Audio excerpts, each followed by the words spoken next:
নীল জলরাশির উপর দিয়ে যখন ৬০,০০০ টনের এক বিশাল ইস্পাতের পাহাড় ভেসে বেড়াবে, তখন বিশ্বের মানচিত্রে তুরস্কের পরিচয় আর কেবল একটি দেশ হিসেবে থাকবে না, এটি হয়ে উঠবে এক অপরাজেয় শক্তির নাম।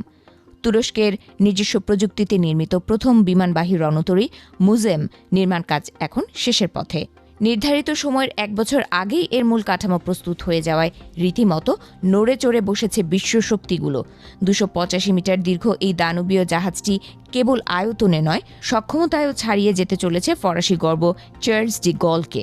প্রেসিডেন্ট রিসেপ তাইয়েপ এরদোগানের হাত ধরে শুরু হওয়া এই প্রকল্প এখন আঙ্কারার জাতীয় সম্মানের প্রতীকে পরিণত হয়েছে। যেখানে একসময় তুরস্ক আমেরিকার F-35 যুদ্ধ বিমানের উপর নির্ভরশীল ছিল, আজ সেখানে তারা নিজেদের প্রযুক্তিতে তৈরি কিজিল এলমা মনুষ্যহীন যুদ্ধ বিমান এবং কান পঞ্চম প্রজন্মের ফাইটার জেট দিয়ে এই রণতরী সাজানোর স্বপ্ন দেখছে।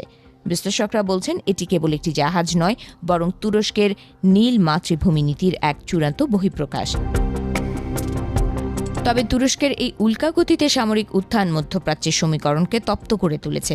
বিশেষ করে ইসরায়েলের সাথে আঙ্কারার সাম্প্রতিক তিক্ততা এই প্রকল্পকে ভিন্ন মাত্রা দিয়েছে।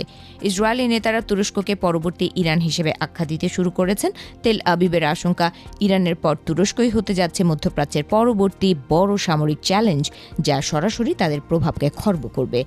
পূর্ব ভূমধ্যসাগরে গ্রিস, সাইপ্রাস এবং ইসরায়েলের মধ্যে গড়ে ওঠা এক অলিখিত জোট তুরস্ককে অনেকটা কোণঠাসা করে ফেলেছিল।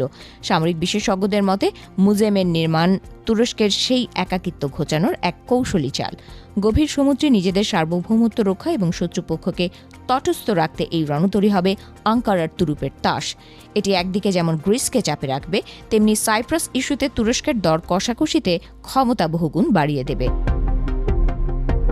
ন্যাটো জোটের ভেতরেও তুরস্কের গুরুত্ব এখন অন্য উচ্চতায়। ওয়াশিংটন ভিত্তিক বিশ্লেষকদের মতে আমেরিকার ন্যাটোর প্রতি অনাগ্রহের এই সময়ে তুরস্কের এমন স্বয়ংসম্পূর্ণতা তাদের জোটের ভেতরে এক প্রভাবশালী অবস্থানে নিয়ে যাবে।